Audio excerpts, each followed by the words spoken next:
Hey, Mom. Hey, I'm so really busy, honey. What is it? okay, I just need five characteristics, five traits that made you realize or come up with to the conclusion that I was that I could be autistic. And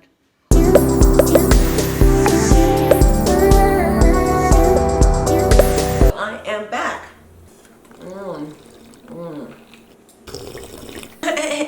Honestly, there's so many characteristics and traits autistic people have. So I started making a list, and it just kept getting like longer and longer and longer. So it's gonna be a 1, 2, 3, 4, 5, 7 part series. So 7 autistic traits that my mom first noticed about me that led her to look into more about autism and led both of us to seek an autistic diagnosis, right? The reason for this video, and the reason for actually all the series that I'm going to be making, is going to be mainly so that if you know of any kid, whether you're a teacher, mom, friend, whatever, that may have these kinds of characteristics or this description sounds like someone that you know, I would highly recommend looking more into, learning more about the spectrum, because it's something that I feel like everybody should know about, because we all at least have a friend or somebody in their environment that may be autistic and we might not even know, and this will help us be more understanding about their behavior and understand where they're coming from, and even help them with, a few things that they might be struggling with, right? Especially these social intelligence types of, things, which a lot of my friends help me with. So I definitely recommend looking more into this and following my channel, because I will be explaining a lot about this. Not only that, but I will be even commenting on, some of the best videos that some of the best creators that taught me a lot, that I learned a lot from, a lot of the topics that, I'll be sharing some other topics with you guys and adding more to it, and referring to a lot of other autistic channels that you can learn a lot from. One thing that I do want to make very, very clear is that learning about the spectrum, or seeking a diagnosis or self-identifying yourself, or looking more into the spectrum to either self-identify yourself or somebody it's not, because some people be like, no, I don't need that. They block themselves and they don't want to look more into it, because they think like, no, I don't need treatment. I don't want to take medication. I'm fine the way I am. I don't need any help. Like I'm good. Like I don't need that. And look into the spectrum. Don't get it twisted. What my goal is to teach more people about the spectrum. It's not so that you go ahead and seek a treatment, or that I can sell you some type of a treatment, or even seek medication, or even benefits. Like you could, but you don't have to. Like that's I never did, so you don't have to pursue any of that. When learning about the type of brain that you have, it's more of a self-identity and self-understanding type of journey, versus seeing it as a very serious disorder deficit that you need help with, or you need treatment, or you need all these things. And that is the case for some autistics, and that's how they wish to pursue their go about it. But it's not the case for every autistic. Many of us have lived a pretty normal life for the most part, without the need of any treatment for our autism per se. But many times we seek treatment for mental health, and that's how we either come into the diagnosis journey, or etc. But the point is that once you come into learning, once you start learning about the spectrum, that's when you realize everything starts making so much sense, and you start self-identifying. You start coming into terms with your identity, who you are, and understanding why is it you do the things that you do. And that said, if you guys want to learn more about me and behind the scenes and everything, I really recommend you following me on my social media. I actually have the interview that I actually made with mom, so I'm like, okay, I want to hear from her own words. Like I want to have this documented about how did it go down, how did she actually notice these traits on me, what made her want to seek that. If you want to check that out, it's on my social media, Neurodivergent French Fries. You can also find it on my links. I always put them on my description. Characteristic or trait number 1 that she noticed was that I will space out a lot. So She would notice that from time to time, but she never really thought it was nothing out of the ordinary, because in our family, neurodivergence is very, very pronounced. I even want to say the majority, or at least half of our family members are very neurodivergent, and the other half that isn't. Well, we're not. 2 hours later. The point here is that she never thought it was something out of the ordinary, because many people in her family members would be kind of like, spaced out a lot. She spaced out a lot too, but that's because we found out later that she's ADHD. So, my grandfather, who we also came to understand that he's also autistic, he had a lot of the behaviors that he did. So she thought it was just, a family thing. So she never thought there was something to be concerned about, until one teacher said one day, I didn't call him several times, but he really pushed that I needed to be seen by a psychologist, because something just wasn't right with me, because I was spaced out too much. Seems like I was never in class, or never paying attention in class, and I just was always drifting out into space. I was always spacing out, and he would notice that when he would ask me questions, I didn't know what was going on half the time. So number 2, she knows that also that I would like to take off and sometimes be very authoritative. There's an example, one of my videos that I did on one of my very first videos, how to be called from. It was ever since kindergarten that I would just kind of get up and leave in the middle of class to have lunch, because I was hungry in that moment, and I couldn't understand that I needed to respect certain timings, and I couldn't eat in the middle of class. I needed to wait for recess, things like that. So it took me a little longer than all my other peers in class to understand these kinds of things, to understand rules. It was very hard for me, and I like to just kind of like take off and be alone.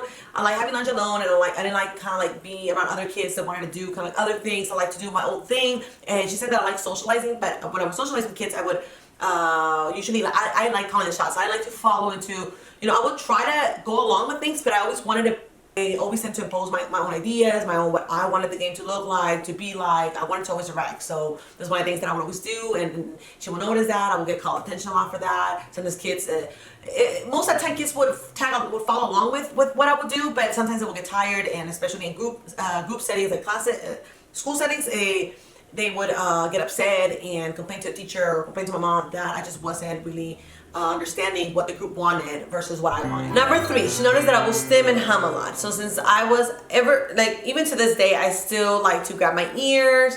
I like to make little humming noises. I'm always humming a little song. If I hear some noise that calls my attention, I'm humming it. It's just something that I do on top of many other ecolalia things that I do. If you want to learn more into that, I have a couple videos that I'll be linking below to. The sensory processing, which has a lot to do with the stimming and stuff, but also ecolalia. So I mentioned a couple. Both of them have all these. They explain more into detail about things that I do. But she noticed that since I was a baby in the car seat, she would notice that I'd be humming all the time. I would always be like doing little humming noises, and that kind of like called her attention that she thought I was really unique. I would grab my ears a lot, and that was something that her dad would do. So she thought it was a family thing. But then once she learned about, she found this video about autism, she thought, oh my God, no wonder she does these things. She does these little sensory things and stimming things. Number 4, she thought I was actually social. She never thought that I had problems being, social, which that right there made it seem like if I would have been antisocial, she would have probably raised eyebrows a lot sooner. But because I seem social at a young age, she never thought that there was something to be worried about. However, there's something that gets confused between being social and being friendly. I was friendly, and I liked, wanted to play and be, a part of a group and having friends. And I'm sure that most autistics like doing that too. We're just hard to deal with. So, for example, in my case, like I said earlier, I want to always impose my own rule. I want to direct everything, but also I was always getting in trouble with different social settings. And one important thing is that I didn't understand social boundaries, or when I was crossing certain lines that for most people were obvious, but for me, I just wouldn't understand it. I wouldn't understand what was it that I was doing so wrong. Why would people get mad at me for saying this, for doing that? etc. So number 5, inflexibility to change, narrow-minded. So she noticed that every time there was a change to plans or change to something, like I was very narrow-minded, and this kind of like was seen in all of my behaviors, right? Whether like being able to learn how to team play, follow rules, that everything had to be like how I understood it. Just kind of like I had my way of understanding things, and I couldn't understand why other people would think of it differently or understand it differently, or when they were trying to explain it to me, it just, to this day, many things just don't make sense. But I'm a little more open-minded to understand a lot more topics that I was not able to understand before. I was just very inflexible in a lot of situations, and I would get mad and upset when something would change. So number 6 is sensitive to textures and sounds. She also mentioned that she noticed that I was very picky about a lot of textures, and I make also another video with my sensory processing disorder video where I explain all of that. But what she will notice a lot is that in the mornings before going to school, I couldn't wear my socks before wetting my feet. So I will wake up and my feet felt a little bit tiny bit dry. Like I couldn't stand the texture of the socks. Like it was very strong the way I will sense it, and I just couldn't process it. Just bear the idea of me putting the socks on for my feet feeling soft and fresh. So I'll put my socks with my feet like still humid, still wet. And my mom would be like, hey, that's not good. Why are you doing that? And you're gonna get some fungus or something. And I didn't care. So I'm like, no, Mom, I cannot wear this off. So she noticed that I was very intense about, not only picky, but it's just kind of like, whoa, like she takes it to that level, right? Number 7 was that she didn't think, she mentioned she didn't notice that I had a learning disability. But then we realized that what she did notice was that I was always the last person finishing, written assignments. I was always the last person finishing tests. Sometimes I wouldn't get a good grade because I didn't actually finish the test, and we had like a time limit.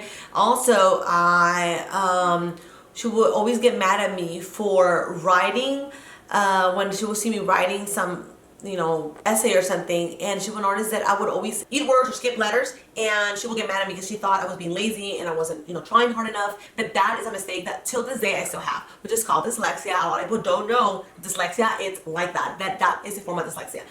It took me till, very recently to me to realize, after learning more about the spectrum, realize that there's so many comorbidities and so many compartments of what pretty much build how I am.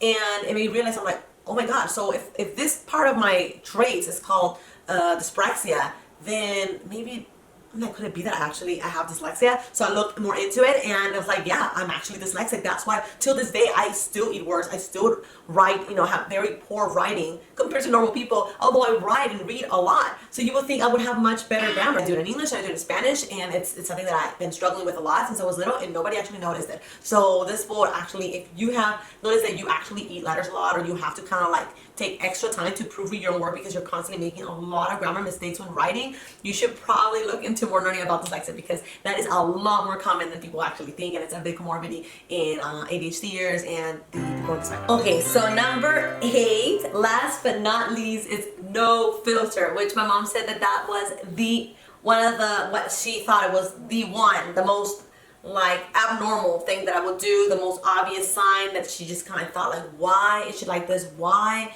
she's getting older and she still has, speaks like a little kid. Like, she has no filter in her thoughts. Like, she says whatever comes out. Like, I understood, when you're kids do that. But I will do it a lot more than normal kids. Like, I will do it a lot all the time, to the point where my parents have to beg me, like, when we go here, please don't say anything about this. Please don't say anything about Francesca. Please promise me you're not going to say anything about this. So they would have to, like, tell me like 1,000 times to not say blah, blah, blah. So I could literally start building, lock that in my head and start building a filter. That's what it started. I will talk on a different video about how I actually started building my own, how to build a filter on my own. Which was one of the hardest things I had to work with. One of the first things I noticed that was very different about me and my peers, that I didn't have a filter. I didn't know how to filter my thoughts. Everything that would come to my mind, it would just come right out of my mouth, and I just never knew if it was going to be taken, in a bad way or in a good way, because it was never meant to hurt people. But at the same time, that's what I was thinking. So it would just come out that way. I never had intentions of hurting people. So I wouldn't understand why were people upset at me or didn't like me for being honest or being brutally honest. But some people actually like my brutally honesty. A lot of my friends will be like, Francesca, I'm going to ask you because you actually are going to tell me the truth. You know, so I will take a lot of pride into my, you know, non-filter ways, because I feel like that was what made me, like very honest, very raw, very straightforward. I always felt like, you know, people that were hypocrites or didn't, you know, say what they meant it was just like not a good way of being. So I thought, I was like, I don't know why people are hypocrites, but oh, you know, thank God I'm not a hypocrite. I'm actually very raw. But then I realized that being too raw was just most of the time, like about 90% of the time, was not taken the way that I thought it would be taken. I'm going to talk about this in a different video because there's a lot to cover. But pretty much looking back into a lot of things that I would say when I was young, and I see things that I would say, I realized that that person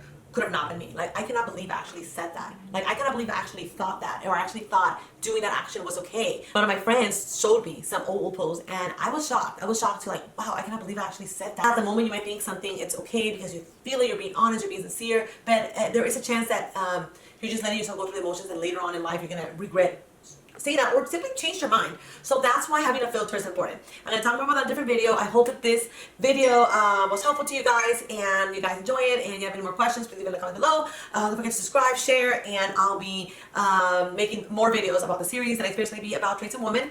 I look forward to, I just really hope you guys enjoy this video because it takes a lot of work, a lot of effort, and a lot of masking because I feel terrible right now. I don't even know how the hell I'm smiling. I guess I am a masker after all.